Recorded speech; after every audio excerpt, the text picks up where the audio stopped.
Boa noite, pessoal.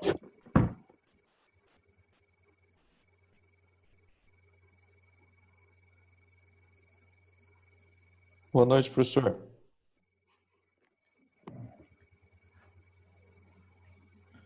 Pessoal, vamos lá então. A gente vai, conforme a gente for falando aqui, o pessoal vai entrando, né? Senão fica.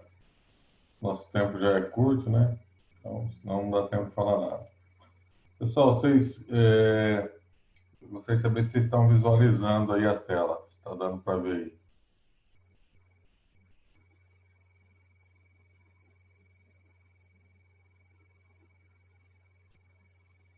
Tá, pessoal? Vocês estão conseguindo ver a tela aí? Então, sim, professor. Beleza, então. Pessoal, então, nós falamos na aula passada, nas aulas passadas, né? Nós falamos sobre as políticas econômicas, né? Política monetária, política fiscal, política cambial, política de taxa de juros. E agora nós vamos falar sobre o sistema financeiro nacional, né? Então nós vamos falar sobre a estrutura, né? Sobre os sistemas, subsistemas, né? Os títulos negociáveis, né? E os principais papéis negociados no mercado financeiro, ok? A gente começa falando aqui, né, do da estrutura do sistema financeiro nacional, né? É um conjunto de instituições financeiras e instrumentos. Acho que o pessoal está entrando aqui. Vou mudar essa tela aqui de lado.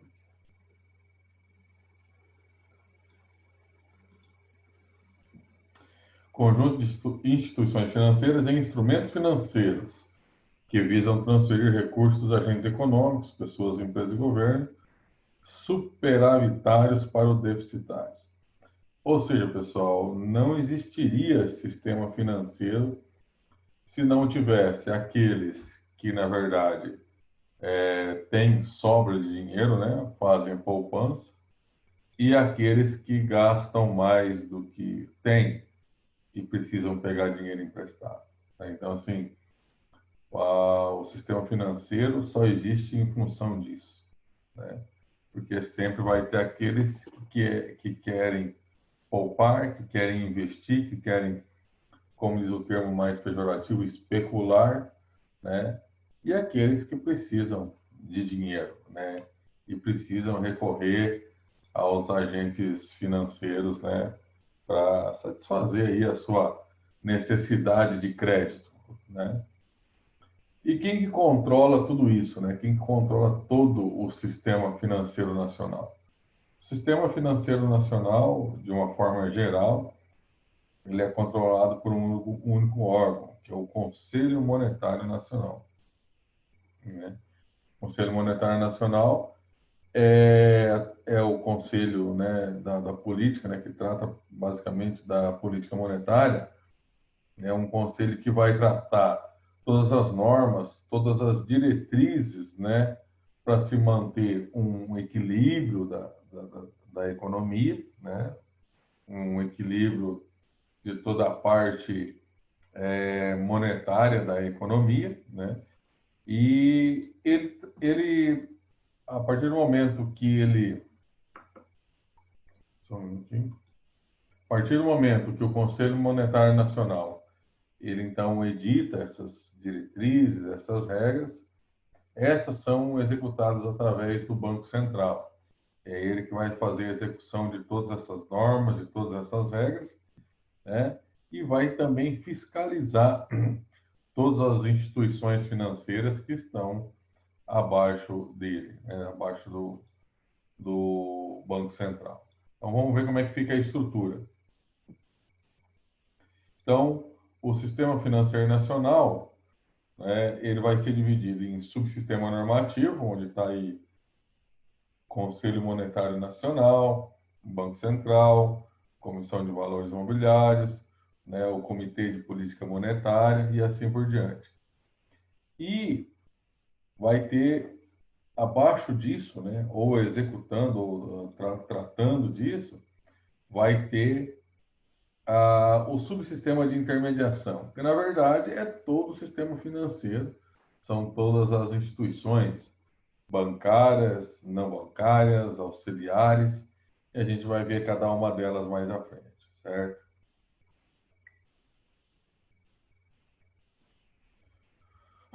E assim fica, essa é a composição majoritária do sistema financeiro nacional. Então, tem um sistema normativo, né? Aí ele é responsável pelo funcionamento do mercado financeiro e das suas instituições. E como esse sistema normativo ele é composto? Ele é composto pelo Conselho Monetário Nacional, CMN, pelo Banco Central, pela Comissão de Valores Monetários e pelas instituições especiais. Quais são elas? Banco do Brasil, BNDES e Caixa Econômica Federal. Por que essas instituições são ditas especiais? Porque são instituições, são bancos do governo, muito embora o Banco do Brasil ele seja um banco de economia mista, né, onde ele tem a participação da iniciativa privada, mas a maior parte das suas ações, né, 50% mais um, pertence ao governo. O BNDES, que é o Banco de Desenvolvimento, né, Econômico e Social, é através do BNDES que o governo também coloca em prática as suas políticas de fomento, né, a indústria, o comércio, a agricultura, de uma forma geral, e a Caixa Econômica Federal, que também é uma estatal pura, como a gente diz, né, porque 100% do capital é do governo, tá? E ela trabalha mais uma política de atenção social. E dentro dessa política está o sistema financeiro de habitação, né? O sistema financeiro de habitação e também onde estão a maior parte, onde está a maior parte do fundo de garantia, né? Do fundo de garantia, né? O fundo de garantia é recolhido à Caixa Econômica Federal. E é com esse fundo de garantia, né? Uma parte, né, do financiamento da habitação é feita pelo Fundo de Garantia dos Servidores, né?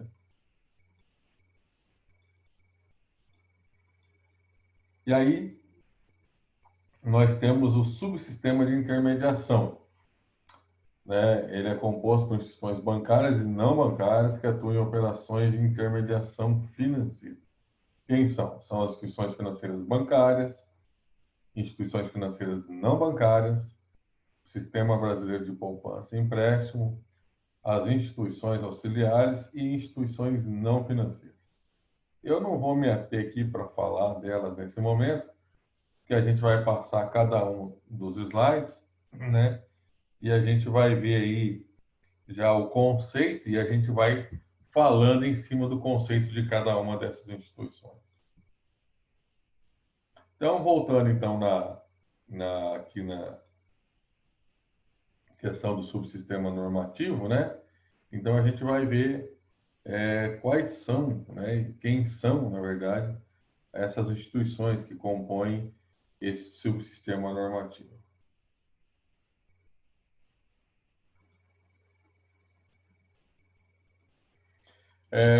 Aí nós falamos do Conselho Monetário Nacional, vamos ver aqui o conceito, né?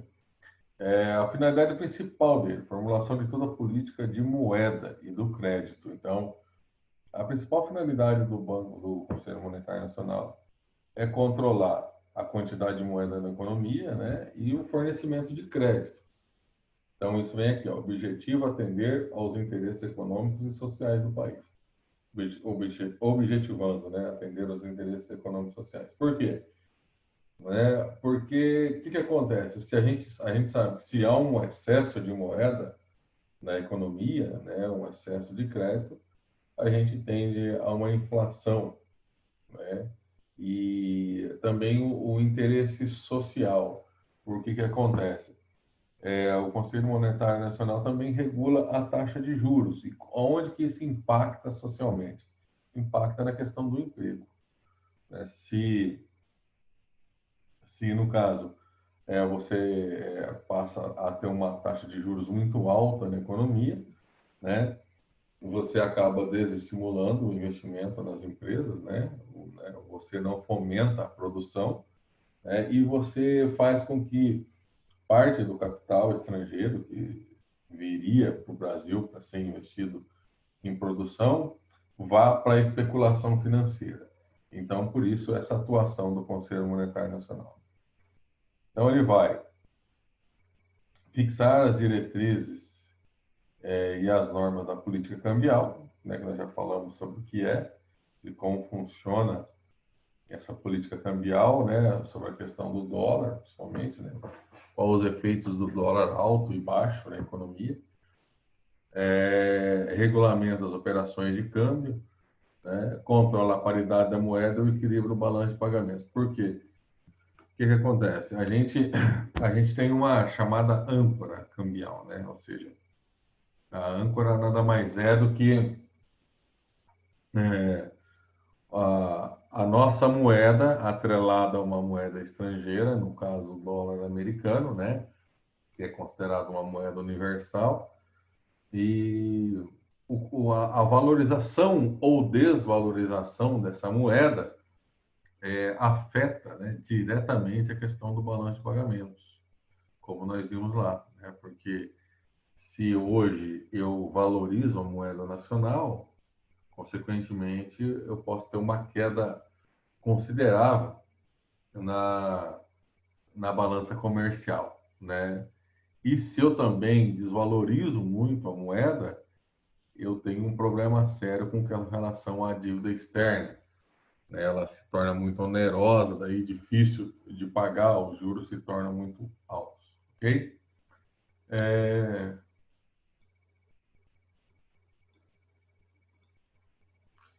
a função do Banco Central, do Conselho Monetário Nacional, é regulamentar as taxas de juros, regular a constituição e o funcionamento das instituições financeiras, né?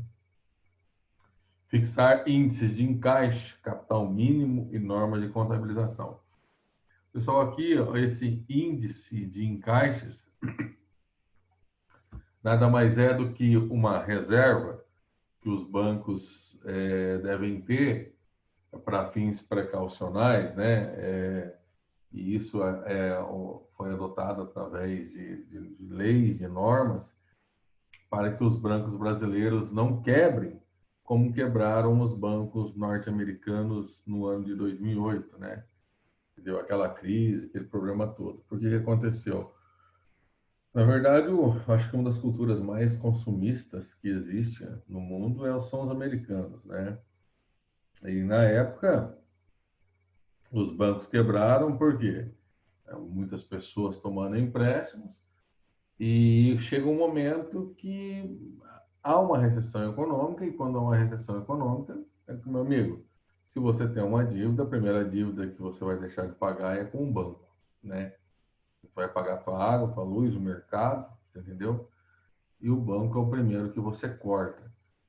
E com isso, os bancos, né, através desse calote que levou, né, os bancos todos quebraram. Então, o governo, na época, colocou em torno de quase 4 trilhões de dólares para salvar esses bancos, né, para recuperar a economia, porque se você tem um sistema financeiro rachado, consequentemente, a tua economia vai despencar. A recessão acaba sendo maior ainda. Acionar medidas de prevenção ou correção de desequilíbrios, né, isso que a gente estava falando.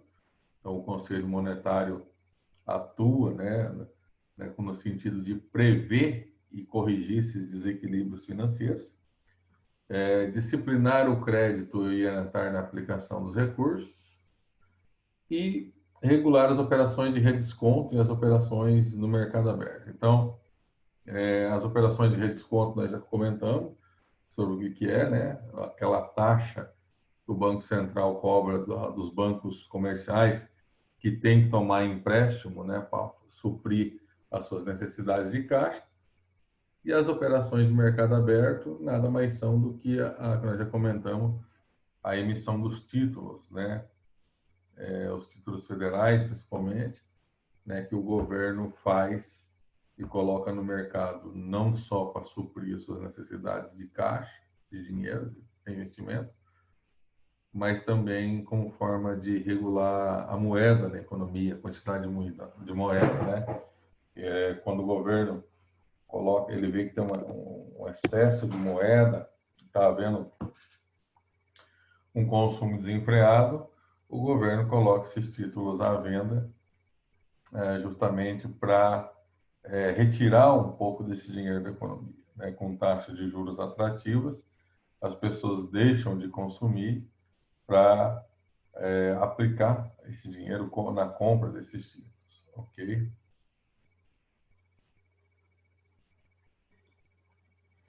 Bom, o Conselho Monetário Nacional ele é composto por três autoridades, né, as três maiores autoridades econômicas e monetárias do país, que são o ministro da Fazenda, ministro do Planejamento e o presidente do Banco Central. Eles vão compor a diretoria, a presidência do Conselho Monetário Nacional. E aí vai haver as comissões consultivas, né, para assuntos bancários, com relação ao mercado de capitais, mercado de futuro, mercado de capitais, que são títulos e ações, né, e o mercado futuro está atrelado aos derivativos, né, a gente vai ver isso lá na frente, né, que são produtos negociáveis na bolsa de valores que são afetados ou que afetam outros produtos, né? Então, por exemplo, no mercado futuro, né, questão do derivativo, a soja, que é uma commodity, ela é afetada pelo derivativo dólar, né? Então, a negociação do dólar, o preço do dólar, afeta diretamente o mercado de soja, né? A questão do crédito rural, do crédito industrial, a política monetária e a política cambial. Então, tudo isso são assuntos, né, que são conversados, assuntos que são discutidos pelo Conselho Monetário Nacional. Então, toda a política monetária, daí nesse caso, é voltado para esses fatores aqui que são considerados essenciais na economia brasileira. Aparecendo uma janela aqui para mim, eu não sei de onde que surge esse negócio. O professor, Olha, você já mandou esse daí lá no Classroom, esse material? não, ainda não. Pessoal, então, eu não mandei, eu já vou explicar por quê. Opa. Eu não mandei porque até eu perguntei para o Leandro agora, eu não entendi se é para mandar só depois, eu tinha entendido que é para mandar só depois que a gente finaliza todos os conteúdos, certo? Mas como o pessoal vem perguntando, né, se eu tinha disponibilizado, eu perguntei para ele. Então, se ele falar que é para disponibilizar mesmo antes da gente concluir as aulas, eu disponibilizo lá para vocês, sem problema algum, tá? Que eles traçaram algumas normas lá, algumas regras lá, e, tipo, eu não quero ser o primeiro a descumprir, né? Então, é aquele velho ditado, né? Manda quem pode, obedece quem tem juízo. Então, vamos lá. Falando, então, continuando, nós falamos sobre o Conselho Monetário Nacional, que está aqui, né? E agora a gente vai falar sobre o Banco Central. Então, o Banco Central, ele é o executor das políticas traçadas pelo Conselho Monetário Nacional e ele é o órgão fiscalizador do sistema financeiro nacional. É aquilo que eu disse, né? Então, tudo que for acertado pelo Conselho Monetário Nacional, ele vai ser executado pelo Banco Central. E como essas políticas, elas afetam todas as instituições financeiras do país, né, todo o sistema financeiro nacional, o Banco Central também é quem faz a fiscalização.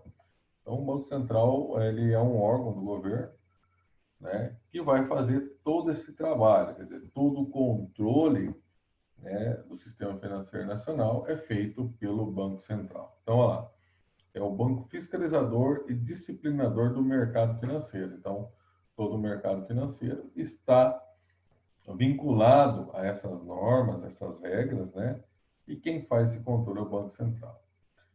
É o banco que aplica penalidades na intervenção na liquidação extrajudicial de instituições financeiras. Ou seja, o Banco Central, independente da justiça brasileira, né, ele tem o poder de intervir em algumas instituições e, inclusive, fechar alguns bancos, né, quando o banco está em condições inoperantes, né, no mercado financeiro. Então, o Banco Central tem esse poder. Banco Gestor do Sistema Financeiro Nacional, ao expedir normas e autorizações e promover o controle das instituições financeiras. É o banco executor da política monetária e, como eu já disse, é um banco do governo. Aqui ainda, né, atribuições do Bacen. Fiscalizar as instituições financeiras, nós já falamos. Autorizar o funcionamento, instalação e transferência de sedes, fusões e incorporações. Aqui tem uma coisa interessante nessa questão da fusão. Existe uma lei antitrust, né, que é uma lei que impede que as empresas formem alguns monopólios no país. E dentre esses ramos de empresas está as bancárias. Tá? Realizar e controlar operações de redesconto, nós já comentamos, né, quando o banco privado comercial vai lá pegar dinheiro, e as de empréstimo no âmbito das instituições financeiras bancárias. Emitir dinheiro e controlar a liquidez do mercado. Então, esse emitir dinheiro aqui é a emissão de moeda, propriamente dito, né? E essa emissão de moeda, como nós já comentamos, o governo não pode fazer, né? Tipo, eu vou emitir moeda para pagar a dívida. Já comentei com vocês, não pode. Ele tem que ter lastro, né? E esse lastro, ele é criado, né, a partir do momento que você tem as suas reservas internacionais, né, e já falando também, né, de como você cria essas reservas, né, com superávit no balanço de pagamento ou com a emissão de títulos, certo? Então, você só pode emitir dinheiro se você tiver lastro. E sem falar que emitir dinheiro, sempre a consequência é a inflação, né? Então, controlar a liquidez do mercado é controlar a quantidade de dinheiro que tem disponível no mercado, né? E esse volume de dinheiro gera, muitas vezes, um aumento do consumo que gera a inflação. Controlar o crédito, os capitais estrangeiros e receber os depósitos compulsórios dos bancos, né? Nós já falamos sobre depósito compulsório, que é aquela parcela, né, do dinheiro que a gente deposita lá no banco, quem ele tem que recolher ao Banco Central, né, sendo 21% para os depósitos à vista e 20% para os depósitos a prazo. E esse controle dos capitais estrangeiros, né, por exemplo, quando qualquer pessoa, se eu mando dinheiro para fora do país, ou se alguém lá de fora manda dinheiro para cá, mesmo que eu faça isso através de um outro banco comercial, por exemplo, como o Banco do Brasil, né, o que acontece? Essa operação ela é controlada pelo Banco Central. Okay? Ou através do Banco Central também, nós já comentamos, né? A compra e a venda de títulos públicos federais, né? Então, nós falamos lá no mercado primário, né? Vem aqui, então, a atuação do Banco Central. Certo?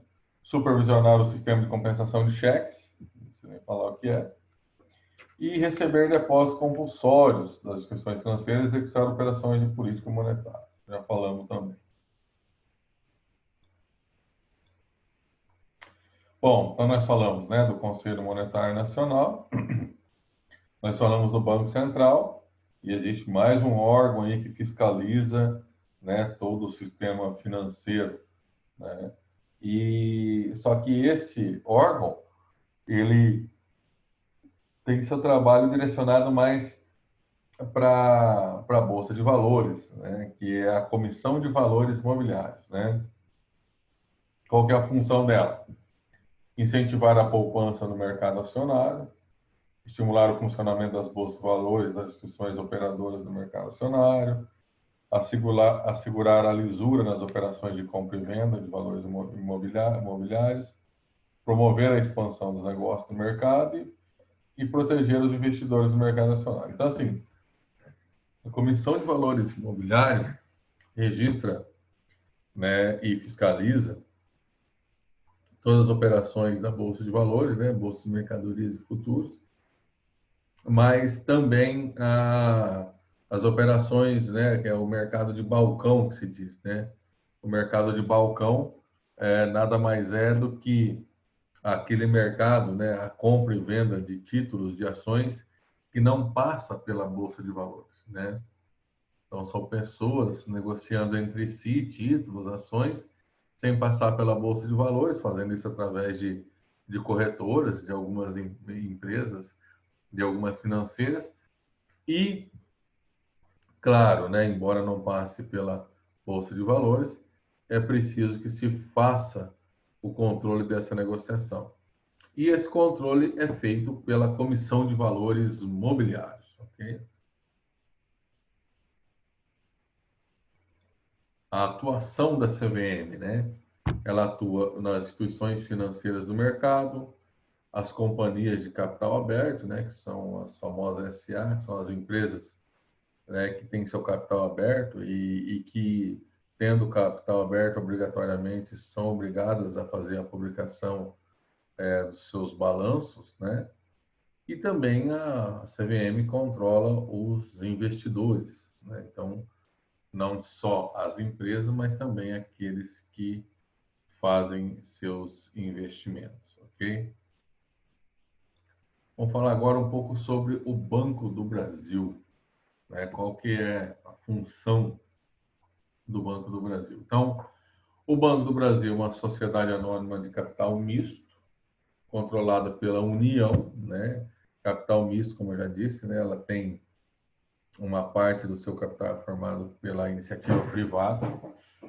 E até 86 era considerada uma autoridade monetária e até emitia moeda, certo? Daí esse privilégio foi revogado por decisão do Conselho Monetário Nacional. Então quem emite moeda hoje é o Banco Central. Agente financeiro do governo federal na execução da sua política creditícia e financeira sob a supervisão do Conselho Monetário Nacional. Esse agente financeiro está vinculado aqui, ó, como Banco de Investimento e Desenvolvimento, né? Porque o Banco do Brasil, olha como está aqui, ó, financia atividades rurais, industriais, comerciais, serviços, além de fomentar a economia de diferentes regiões. Então, sempre quando a gente pensa em crédito rural, né, via de regra, a gente já lembra do Banco do Brasil, né? Lógico que outros bancos também fornecem esse tipo de crédito, né? Mas o Banco do Brasil é o que ocupa a liderança aí, né, com relação ao fomento da atividade agropecuária no Brasil. E o Banco do Brasil também não deixa de ser um banco comercial, que exerce as atividades próprias, né, dessas instituições, né, dos bancos comerciais, como o Bradesco, o Itaú, Santander e etc. Né? BNDES também é um banco de investimento, de fomento à produção, né? É uma empresa pública vinculada ao Ministério do Planejamento, principal instrumento de médio e longo prazo de execução da política de financiamento do governo federal. Então, e qual que é a diferença? Aqui no Banco do Brasil, os empréstimos de menor vulto, né, são realizados pelo Banco do Brasil. E os empréstimos de maior vulto, maior volume, né, são financiados pelo BNDES.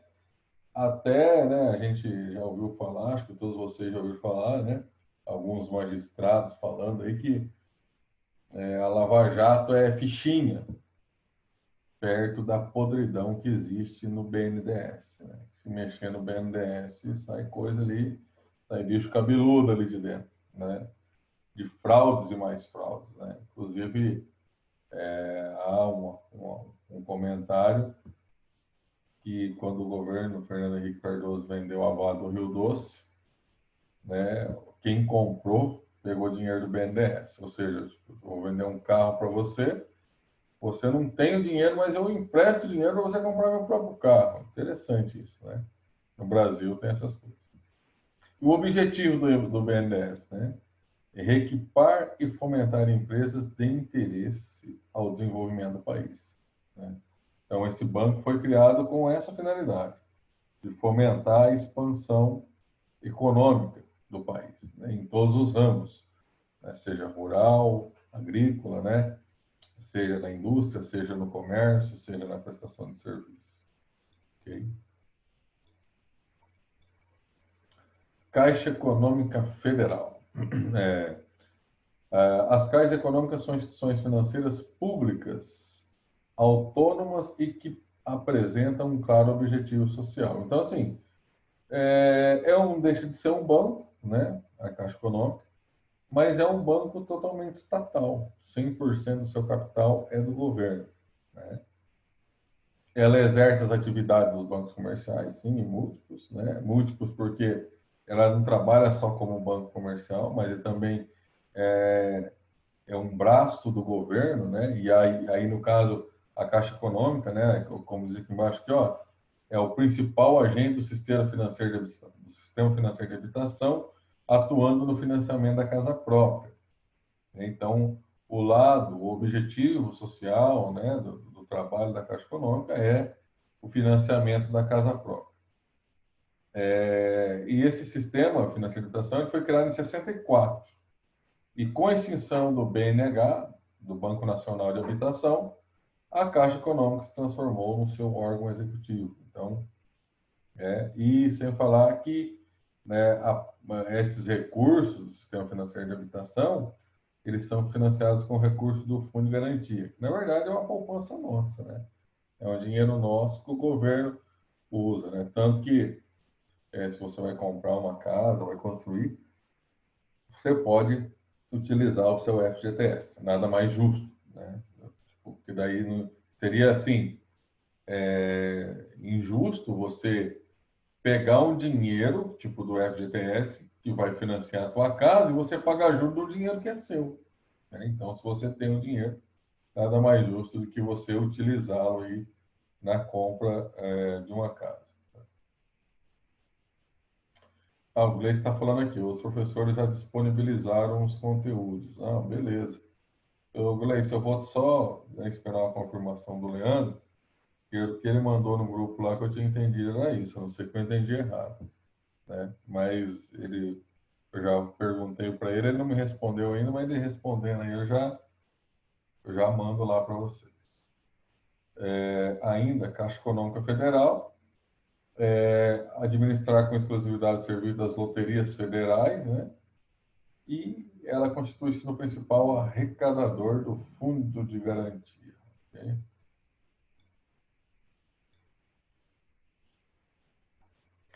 E aqui vem, né, nós falamos do sistema normativo, e aqui vem o subsistema de intermediação, né? Que são as instituições financeiras bancárias, não bancárias, o Sistema Brasileiro de Poupança e Empréstimo, as instituições auxiliares e as instituições não financeiras. Então, esse subsistema de intermediação é composto por instituições bancárias e não bancárias que atuam em operações de intermediação financeira.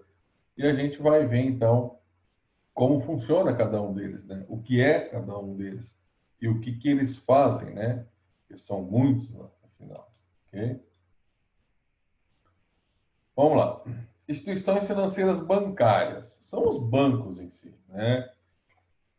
Primeira regra, são constituídos em formas de SA, ou seja, seus balanços têm que ser publicados, né? Executa operações de crédito de curto prazo, beleza, capacidade de criar moeda. Essa capacidade de criar moeda aqui tem relação com a questão do multiplicador, não que os bancos comerciais vão emitir moeda, né, igual o Banco Central.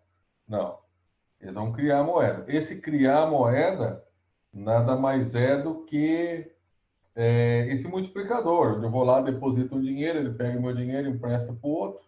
Esse outro compra alguma coisa de outro, que pega o dinheiro, vai lá e deposita também, e assim vai.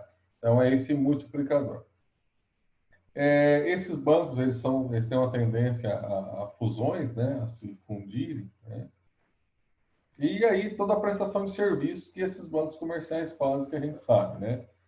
Inclusive, hoje, os bancos, né, eles trabalham mais, acho que nesse sentido aí de serviços, né?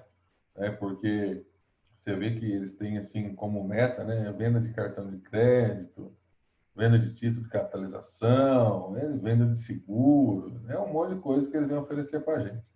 Parece que eles não estão tão preocupados em captar recurso ou emprestar recurso, né?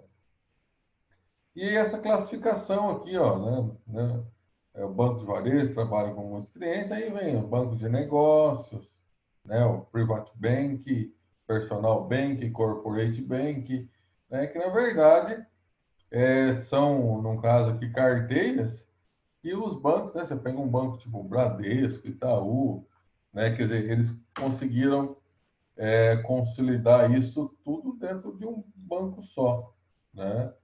Eles não precisam ter bancos separados. Então, a gente vê que o Bradesco, quando ele comprou a HSBC, ele pegou ali uma carteira de clientes que era um pessoal mais, né, um status mais elevado, certo? E aí ele consegue, trabalha com o povão, né, que nem o salariado, que nem o professor Nilson, mas trabalha com grandes empresários também, né? Então, gente de dinheiro, ok?